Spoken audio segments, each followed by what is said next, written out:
Welcome to Bitter Reality Brewing. You probably already know this is part 3 of 4 out of the part 1 of 2 that we were going to do. Here are the yeasts we're going to be covering out of the 13 Kveik, 2 Farmhouse, and the blended Kveik and Farmhouse yeast, which taste amazing. Let's rock on. Welcome back. Just kidding. It was instant for you, not for us. We, had some fresh tamales and some other good food. But needless to say, here we go. This is number 6 through 10. The first one's going to be Ravines, which is going to be a clear orange-like with slightly acidic twinge. I don't know how I came up with that description. That's number 1. So let's go with that. I'm going to pour it. We've cleaned all of our glasses, ate some food, cleaned our palates. We've gotten better at carbonating without going crazy on the carbonation here, or at least knowing how to pour it properly. Let's just say that.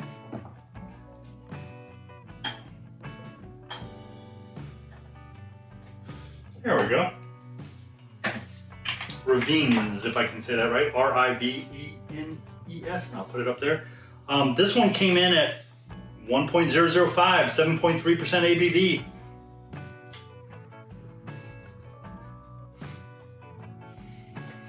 I don't know if I get the citrus. I get something a lot cleaner in the beginning. Maybe citrus, but it's a little more clean, kind of like the zest. More than that. I'd say fruity, but I don't know if I smell citrus. Yeah, maybe more fruity, hint of citrus, but more on the citrusy fruit. That's kind of like a sweet orange taste to it.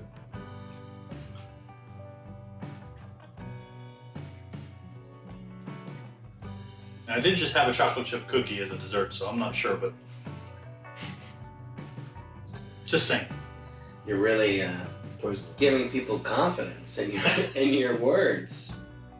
I get the acidic, and maybe that's the problem. I'm all I'm tasting is that just like hint of acidicness.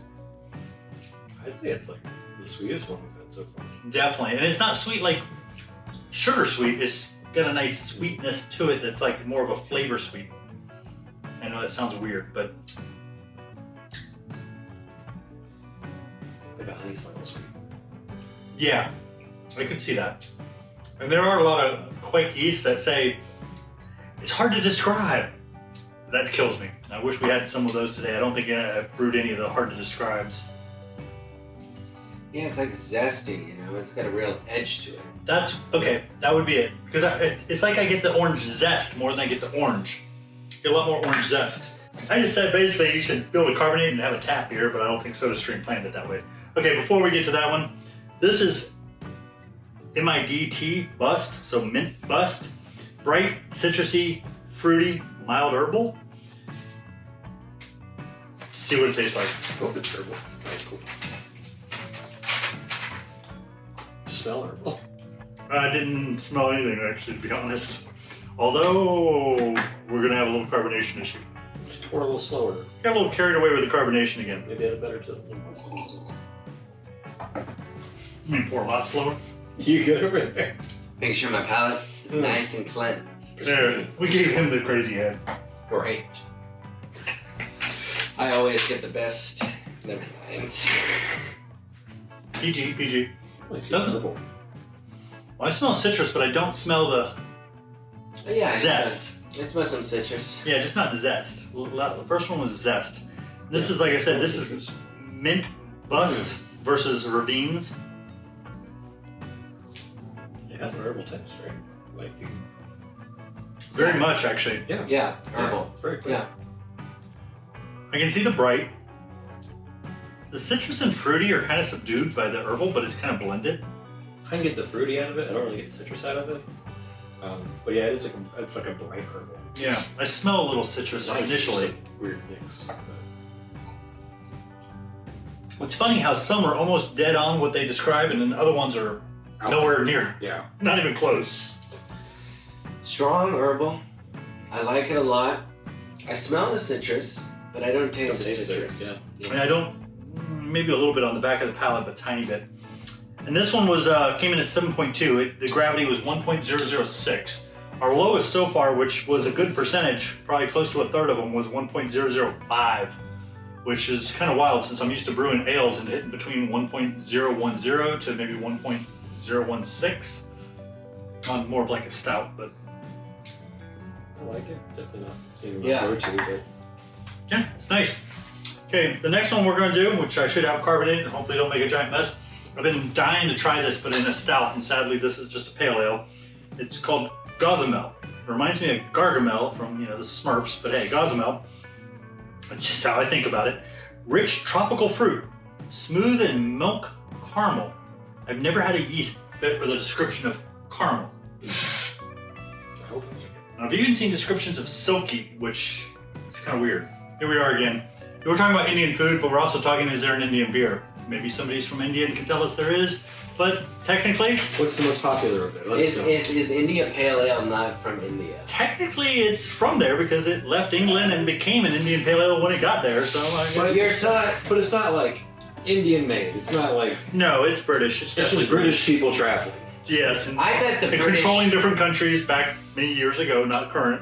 He's such an imperialist. I bet the Indian people came up with the beer and then the British have stolen credit for it. That's imperialist propaganda. You're an imperialist stooge. The winners write the history books. Ooh. Okay, all right, let's get back to the beer. Number Gaza Melt, that's true. Rich tropical fruit, smooth, milky caramel. This is going to be a little weird. I don't think that was meant negatively. I know.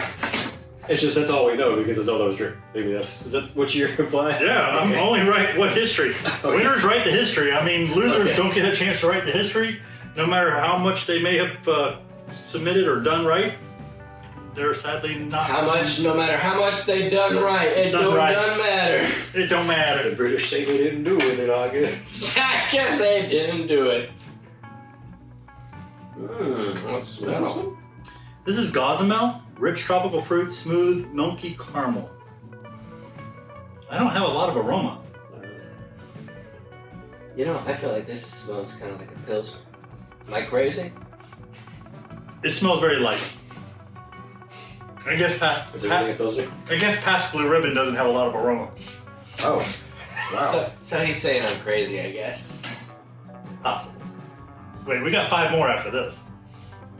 That's weird. Don't you think it tastes like a Pilsner? I get the caramel. It's very it almost has a creaminess to it. Yeah. Almost on the subtle side of a cream ale, which I've done a cream ale before as a tre leche, and I put lactose in it, and of course cinnamon and vanilla, but I definitely get the creaminess. There's that caramel, and I got the creaminess too. I didn't get the caramel to the second sip, and I had to let it sit in the mouth for a bit, and then I was like, oh. I've never had a yeast give me a. It's a very smooth, subtle hint, but it is there. I don't know about rich tropical fruits. Tropical. There's like a fruit flavor to it. Yeah. It's good. And don't get me wrong, I'm not drinking a caramel beer here. But it's definitely got a little bit of citrus or tropical. It's got some fruit going on. Yeah, it's more like it's got a creaminess than caramel. Yes, it's creamy with like a hint of almost like a subtle sweetness. Very subtle. And that's where I could see somebody perceiving it as caramel. It is creamy. I wouldn't call it caramel, but I could see where they perceive that. But it's got a different mouthfeel, and it's pleasant. Yeah, it's nice. Well, Mike, I disrespectfully disagree. I taste a bit of caramel. Whoa! Throwing down the glove over here. That's right. I have a feeling this would be amazing in a nice stout or brown ale, Yeah, I can see that. or even an amber, like a nice red. This is very polished. I feel like you have to wear a tuxedo to drink this. It's very smooth. I will give you smooth. Very sophisticated. Very smooth. If James Bond didn't only drink martinis, he would drink this beer. Okay, now this is, if I can say it right, Laerdal, Laerdal. Laerdal? Yeah. What's it? It's pineapple and orchid fruit, which when I think of orchids or orchard, I think of apples, Yeah, pears. So we'll see. right. Not a little strong in the carbonation. Yeah, I'm getting a little out of control on the carbonation. Well, actually, it poured pretty nice. 100% of... And look at the clarity. I mean, spot on there. Then he's gonna pour mine. It's just gonna spill everywhere. Probably. And I intentionally tried to give him no carbonation. Alright, so here's where you really mess it up. Can you just do a quick? Mason, do me a quick favor. Yeah. Run over there and grab that little thing out underneath that pitcher. Just grab that. Really? Yep, really quick. Selective? Hand it to me. What, this thing? Yep. Okay. Come back around. Okay. I'm going to show you how Oh. clarity. Bubbles, I mean, not crazy clear, but it is pretty damn close. Got a little bit of yeast floating around in there somewhere. Now that I'm blind by holding an LED up to my face. Okay, and this one came in at 1 point. This is the worst as far as totally fermenting out, which isn't really bad. I say that kind of jokingly. 1.014. So this is only 6.1%. Doesn't have a strong saturating. So it wasn't nearly as dry. I don't know why. It just, I mean, they were all fermented the same. Everything was the same. And what's the name of this? It has no real aroma. Laerdal? Laerdal. Laerdal. Lidl. You know, this next one If is... somebody is Norwegian, you want to tell us how to pronounce this, that would be awesome.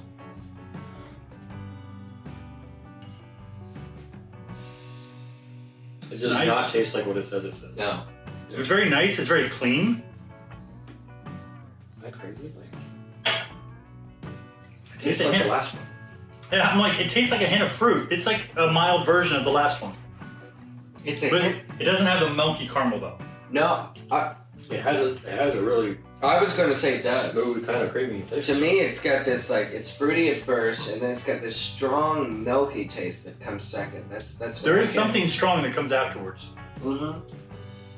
It's like two flavors. They seem distinct. It's Very- like two stages. Yeah. Yeah, right? I can get the fruit now after like rinsing the palate a little bit more, but like I just don't know what it is. I hate to say caramel because that's It's just not weird. caramel, but it tastes milky to It's me. just creamy. It's very thick.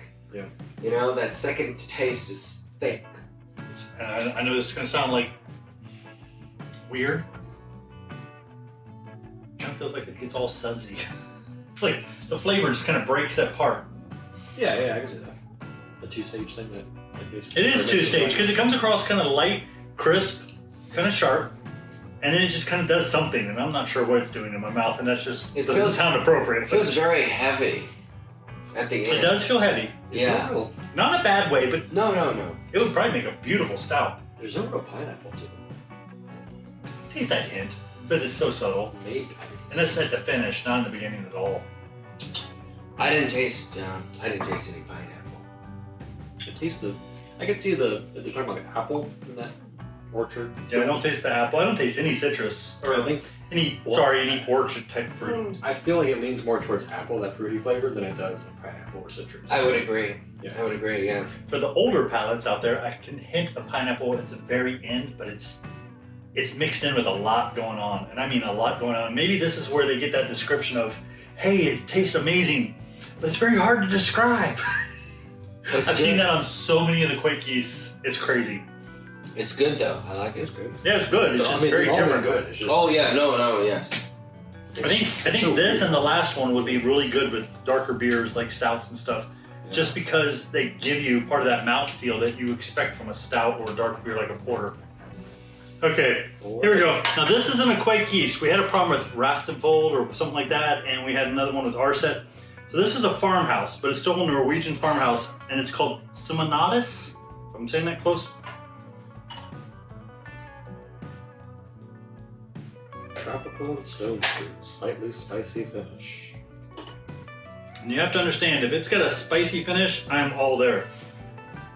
I used to pick hops and yeasts just for a spicy beer. I like beer that has a nice bite to it. There you go. Okay, so like I said, this one is Somanatus, and it is a farmhouse version that doesn't qualify as a Kveik yeast. And it's a 0.007. Right? Yes, and the final gravity is, so it's a 7%. It came out 1.007, so it was about 2 points shy of the finish for some of the other drier beers. But I mean, come on, anything under 1.010 for a Which one beer is is this pretty beer? dry. Oh, okay. So it says tropical or some fruit tropical stone fruit, slightly spicy finish. I'm getting a tropical breeze there when I smell it. I smell a tropical. Yeah. Okay, I'm getting old. I don't smell anything. Just close your eyes. No one said it's bright in the other.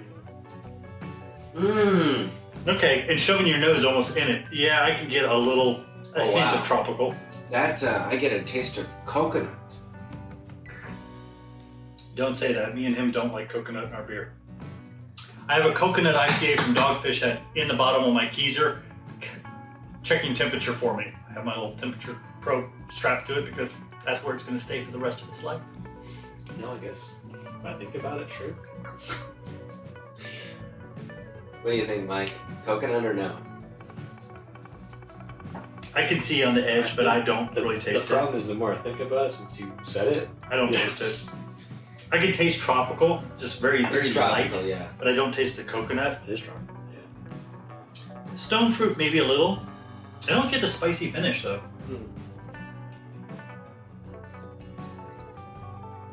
It's a nice crisp beer, but there's nothing really spicy. I mean, if I describe this as spicy, I would have to describe probably 90% of the beers that we've had tonight as spicy.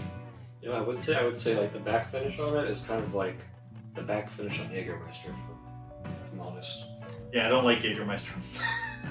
I like Jägermeister, and I think Drew's right, in a good way. Yeah, I get it's almost a subtle herbalness. not like the licorice side of it, but the herbal, yeah. Yeah, the herbal, Yeah. not the licorice, because if it was licorice, I'd have already set it down. I can't stand licorice. Yeah, the herbal, I can taste that. I taste a little herbal. It doesn't describe herbal, but I definitely get that instead of a spicy finish. I get more of a herbal finish. Yeah. I bet in the comments, everyone will be saying, how did Mike and Drew not taste the coconut? I tasted it after you said it. Okay. He poisoned the tree.